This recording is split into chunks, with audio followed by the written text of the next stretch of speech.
ሞገስና ጠበቃው ተገናኙ ማለት ነው። እንግዲህ ጠበቃው አገግሞ ለሞገስ ሁሉንም ነገር ነገረው፣ የዝናን ሴራ።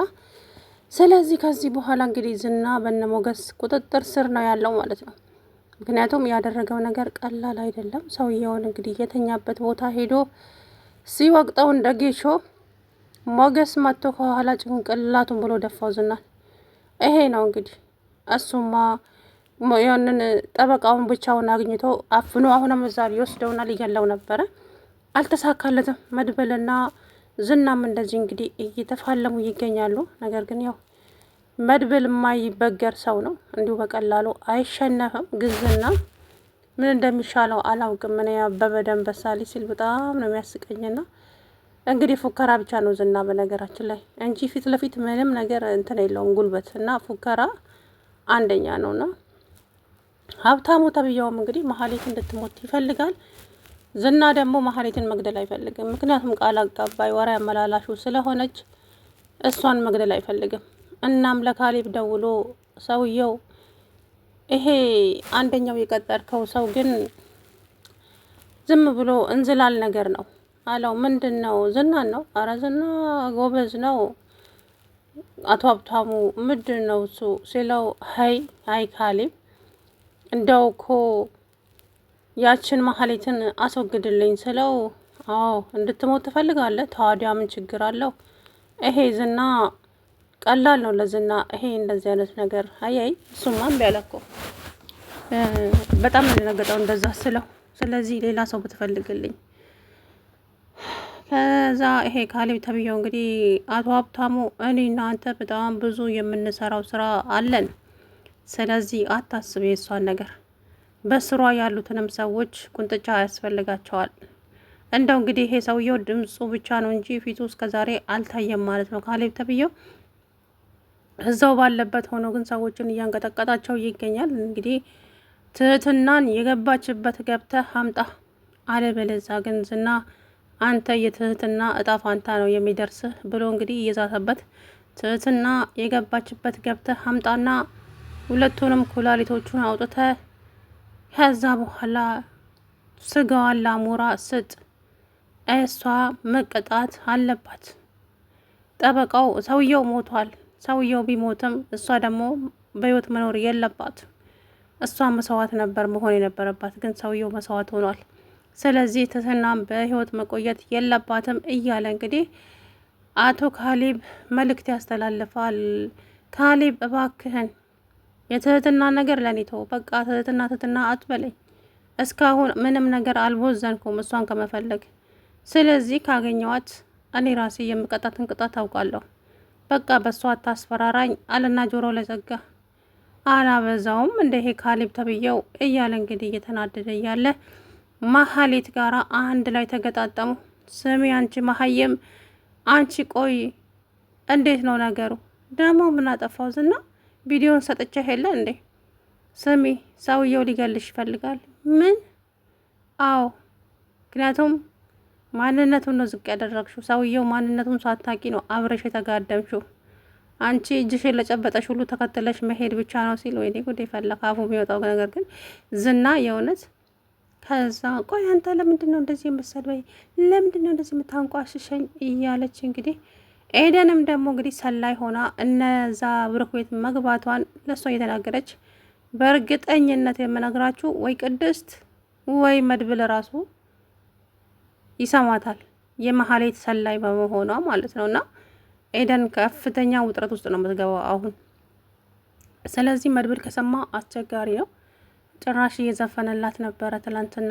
እሷም በነገራችን ላይ እሷ እዛ ቤት የገባችው ብሩክንና ቅድስትን ለማጣላት እንጂ ያው ግድያ ምናምን ነገር አይደለም። ግን ቅድስትና ብሩክን አጣልታ ከዛ በኋላ እሷ ከብሩክ ጋር ተኝታ ቅድስት ታይታ ብሩኬን እንድትጠላው እንደዛ እንድታረግ ነበር መሀሌት እዛ ቤት የላከቻት። እሷ ግን እዛ ቤት ስትገባ መሀሌት የነገረቻት ሌላ፣ ቤት ውስጥ ስትገባ ያየችው ሌላ።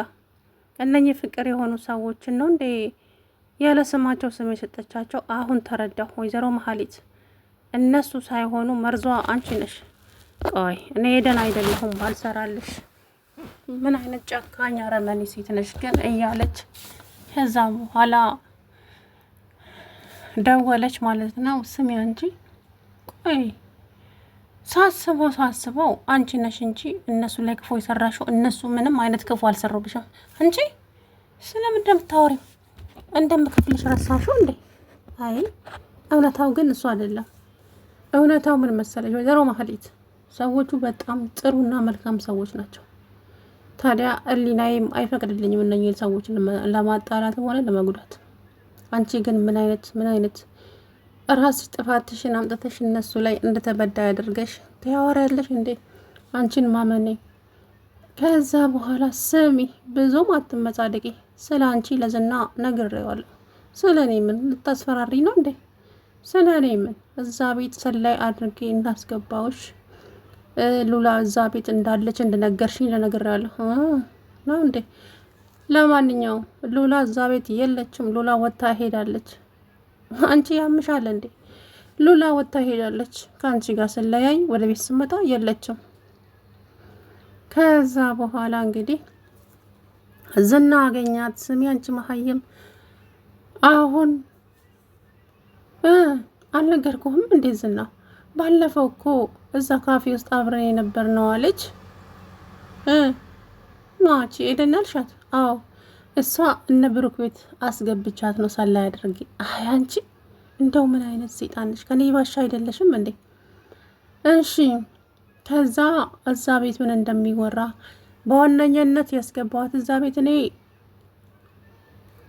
እንትና ብሩክ ለቅድስት ቀለበት አድርጌላታለሁ ብሎ ፌስቡክ ላይ ስለለቀቀ በጣም ተናድጄ እኔ በህይወት እያለሁማ እነሱ ሁለቱ ተጋብቶ አይኖሩም ብዬ ከዛ በኋላ እችን ሰላይ አድርጌ ሰራተኛ አድርጌ እዛ ቤት አስገባዋት። እናም ሰራተኛ አይደለችም እንድትሰልልኝ ነው እንጂ እና እሷ ከብሩክ ጋር አንድ ላይ ተኝታ ቅድስት እንድታያቸው ከዛ ቅድስትና ብሩክ እንዲለያዩ ነው እዛ ቤት ያስገባዋት። እሺ ሉላ እዛ ነች ያለችው ብለሻል ነበር። እሺ ሉላስ እንዴት ናት? ሉላ አሁን ስለሷ እኮ እያወራችኝ ነበረ። የለችም ሉላ። አንቺ አሁን ገና ነው መስመርሽ ወደ መሀሊት የለችም አለች አትበይ። ይኸውልሽ በዚች 3 ቀን ውስጥ ሉላን ፈልገሽ የምታገኝ ከሆነ በህይወት ትቆያለሽ፣ አለበለዚያ ግን እገልሻለሁ። ምክንያቱም ኖረሽም አጠቅሚም ባለሀብቱም ሊገልሽ ይፈልጋል። በዚች 3 ቀን ውስጥ ከሰጭ አታሰብ። እነ ሉላ ያሉበትን አነፍንፌ ደርሱበታለሁ። ብቻ አንተ ምን መሳሪያ ዞር አድርግልኝ አለች መሀሌት። እንግዲህ ብሩክ ማነው ሞገስ ሉላዬ ወጥቼ ጠበቃውን ልፈልገው መንገድ ላይ ዞር ልበልና ልፈልገው ቢለም እሷ ግን ይሻላለችው። አንዳንድ ጊዜ ድርቅ የሚል ነገር እንደው ሲያስጠላ። ሉላ ትናንት አናዳኛለች። አትውጣ አይሆንም አለች። ያኔ ቢወጣ ኖሮ ጠበቃውን ከዛ ከዞር ያደርገው ነበር። አሁን እንግዲህ መድብል ለጠበቃው ቤተሰቦች ምግብ ገዝቶ ልጆቹን ወደ ባህር ዳር ልኳቸዋል።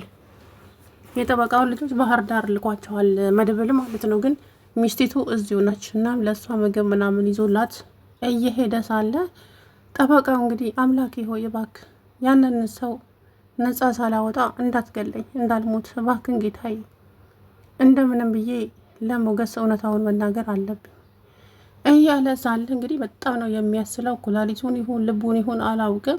ከዛ በኋላ ከኪስ ውስጥ ስልክ አውጥቶ እንግዲህ ለሞገስ ለዚህ ለመድብል ደወለለት። መድብልም አቤት ማለበል ስል ጠበቃው ነው እሺ እንዴት ነው የት ነው ያለው? ከዛም በጣም እያሳለው ነው እባክህን ግን ልመንህ እንዳትዋሻኝ ሲለው እንዴት ነው የማታምነኝ? አሁን ራሱ እኮ ለባለቤት ምግብ ምናምን ይዤላት እየሄድኩኝ ነው። አንተ የቱ ጋር ነው ያለኸው? ልጆችህን ደግሞ ባህር ዳር ልካቸዋለሁ ምንም እንዳታስብ አለው። እሺ ልመንህ እመነኝ። አሁን ያለህበት ልምጣ? የቱ ጋር ነው? እሱ በጣም ያስለዋል። ከዛ በኋላ እንግዲህ ያለበት ደረሰ። እሺ በቃ እሺ እያለ ወደ እሱ እየተጓዘ እያለ ዝና እንግዲህ ከየት እንደመጣ ሳይታወቅ ከፊቱ ተደቀነ። ወደ ግራም ወደ ቀኝም እያየ እንግዲህ መድብል በአሁኑ ለዝና በፍጹም መሸነፍ የለበትም በፍጹም ማለት ነው። እና እንግዲህ ዝና በዚህ ጋር ስትሉ በዛ ይመጣልና ዝና ብቻውን ከሆነ ያው መድብል በእርግጥ መሳሪያውን ካላዘ መበላቱ ነው የማይቀር ነው ማለት ነው። እና ከዛ በኋላ መድብልና ዝና ተገናኙ። ሞገስም እንግዲህ ሉላን አልሰማ ብሏት ወጥቶ ጠበቃ ጋር ደረሰ ማለት ነው።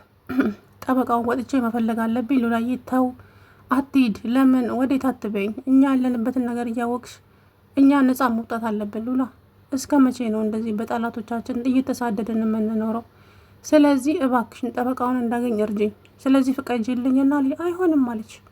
አይሆንም ይገልሃል፣ ዝና ካገኘ ይገልሃል። አይነካኝም አልኩሽ ሉላዬ፣ እንዳያየኝ አድርጌ እወጣለሁ እባክሽን ቢላትም እምቢ አለች።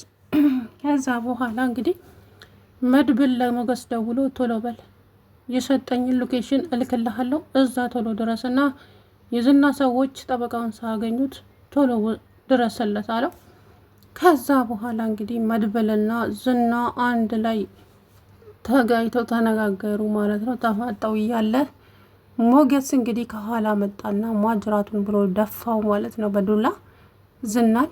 ከዛ በኋላ እንግዲህ ጠበቃውና ሞገስም ተገናኙ፣ ያለውን ነገር ተነጋገሩ ማለት ነው።